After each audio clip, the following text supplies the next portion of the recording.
जय हिंद, जय भीम, जय शिवराय. मित्रांनो,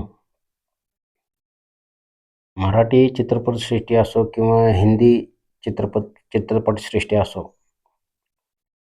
दादा कोंडके यांचं नाव न घेता पुढे जाऊ शकत नाही किंवा दोन्ही इंडस्ट्रीचा उल्लेख होऊच शकत नाही. आपल्या हास्य स्वभावाने दादा कोंडके यांनी लोकांचं खूप मनोरंजन केलं, खूप हसवलं आणि अनेक अनेक असे हजारो नाही लाखो लोक आहेत की ते आपल्या दैनंदिन जीवनातून थोडासा काढून विरंगुळा अर्जित करण्यासाठी दादा कोंडके यांचे चित्रपट पाहतात. मित्रांनो, मी दादा कोंडकेचा इथे उल्लेख का करत आहे की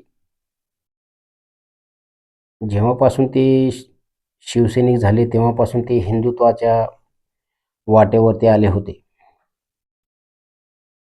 आणि त्यांचं एक असं भाषण आहे की कोल्हापूरमध्ये दिलेलं की ते ऐकलं तर तुम्ही हसून हसून तुमचं पोट दुखेल आणि त्या सभेमध्ये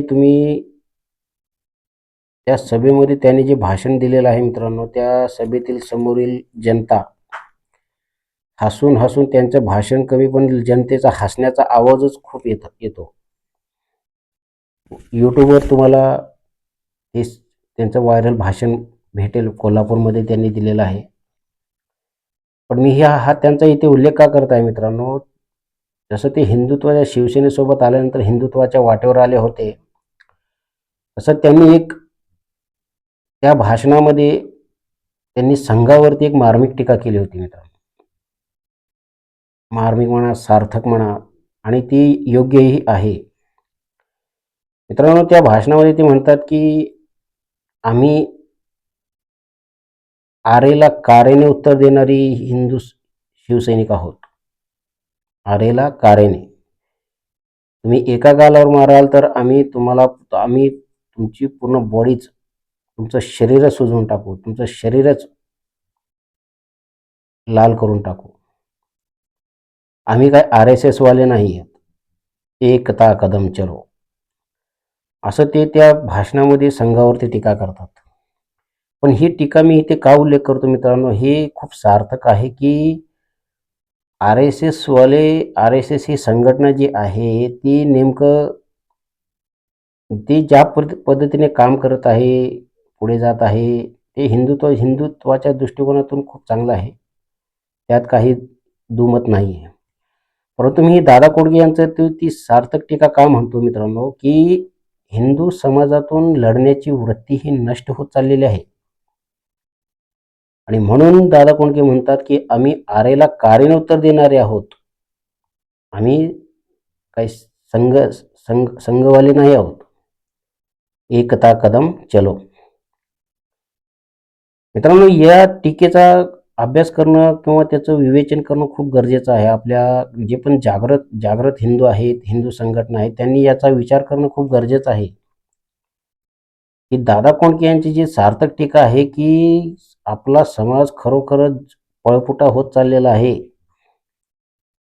मी ग्राउंड झिरोवर बघा मित्रांनो, ज्याप्रमाणे मुस्लिम समाजात जी लढाऊ वृत्ती आहे ती हिंदू समाजामध्ये दिसून येते. कुठे काही झालं तर लगेचच अर्ध्या तासात हजारो मुस्लिम समाजाचा समूह एकत्र येतो, तसा हिंदूंचा येतो. हिंदू फक्त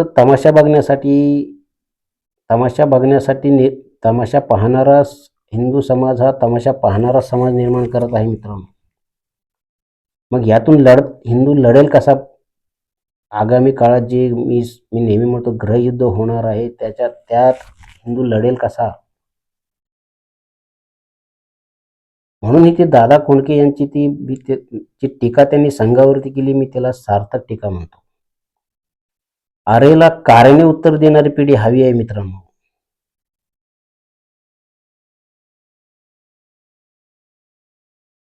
संघ ते निर्माण करत आहे का? हा एक विचार करण्याचा चिंतनाचा विषय आहे मित्रांनो. हे आपल्यासमोर अनेक आव्हानापैकी हे एक आव्हान आहे, की हिंदू समाज जो पळपुटा होत आहे त्याला रोखून त्याला लढण्याची वृत्ती त्याच्यामध्ये निर्माण करणं ही काळाची गरज आहे, हे लक्षात घ्या.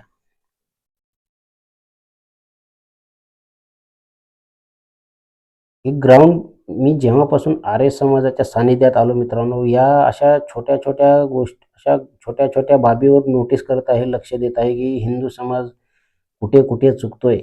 त्याला कुठे-कुठे गरज आहे विशेष काम करण्याची, कोणत्या बाजूने त्याला कार्य करण्याची.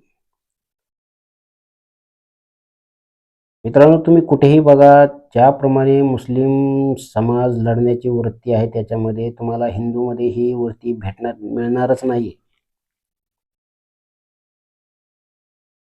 तमाशा पाहण्यामध्ये हिंदू पुढे असतो, पण आपल्या हिंदू बांधवाची समस्या जर एक मुस्लिम समाजास एखाद्या ह्याच्यासोबत असेल, तर तो दूर राहून तमाशा पाहतो, पण येत नाही मदत. हिंदूच्या मदतीला येत नाही.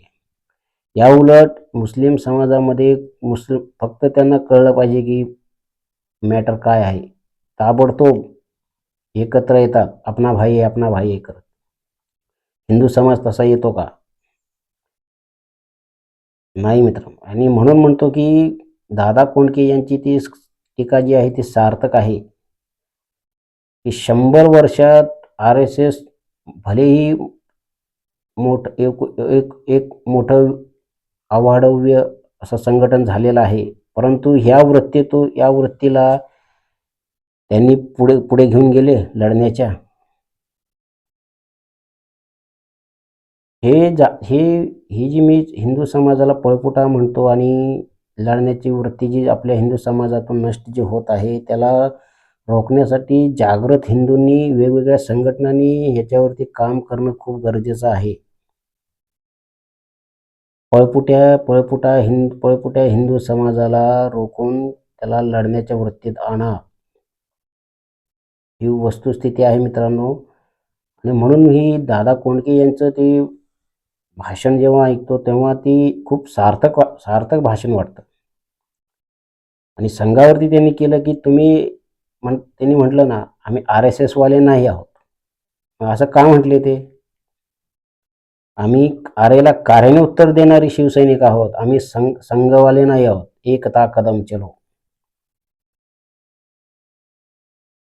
म्हणून ह्या दादा कोंडके यांचा संदेश घेऊन आपल्याला नवी पिढी, एक लढाऊ वृत्तीची पिढी तयार करणं खूप गरजेचं आहे मित्रांनो. जय हिंद, जय भीम, जय शिवराय.